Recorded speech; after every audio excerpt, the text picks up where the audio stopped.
TET అభ్యర్థులకు తెలంగాణ ప్రభుత్వం good news చెప్పింది. టెట్ నిర్వహించేందుకు గ్రీన్ సిగ్నల్ ఇచ్చింది. డిఎస్సికి ముందే టెట్ నిర్వహించాలని నిర్ణయించింది.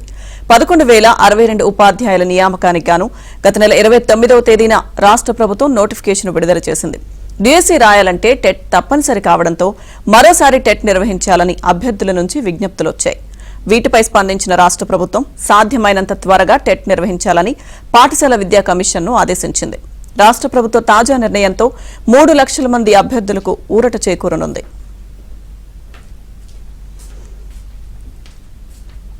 మరింత సమాచారం మా ప్రతినిధి హేమ మనకు అందిస్తారు. హేమ,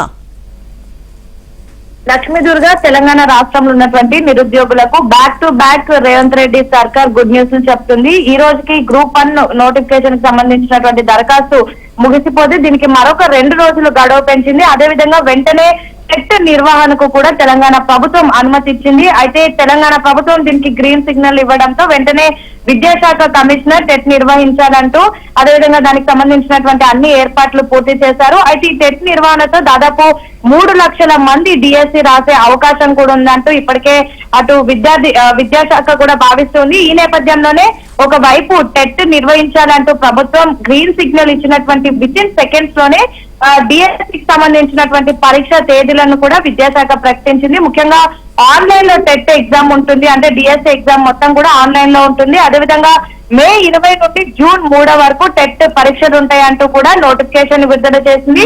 ఇక జూలై 17 నుండి 31వ తారీఖు వరకు డిఎస్సి పరీక్షలు ఉంటాయంటూ కూడా విద్యాశాఖ ప్రకటించింది. మొత్తానికైతే ఒకవైపు మెగా డిఎస్సి నోటిఫికేషన్ ని విడుదల చేసిన అనంతరం మెగా డిఎస్సికి ఇటు టెట్ కూడా అవసరం ఉంటుంది కాబట్టి టెట్ కి సంబంధించినటువంటి నోటిఫికేషన్ కూడా విడుదల చేసింది. ఒకవైపు టెట్, మరొక వైపు మెగా డిఎస్సి, మరొక వైపు గ్రూప్ 1 కి సంబంధించినటువంటి నోటిఫికేషన్లు బ్యాక్ టు బ్యాక్ విడుదలవ్వడంతో ఇటు రేవంత్ సర్కార్ పైన పెద్ద ఎత్తున నిరుద్యోగులు హర్షం వ్యక్తం చేస్తా ఉన్నారు. లక్ష్మీదుర్గ. Thank you Hema.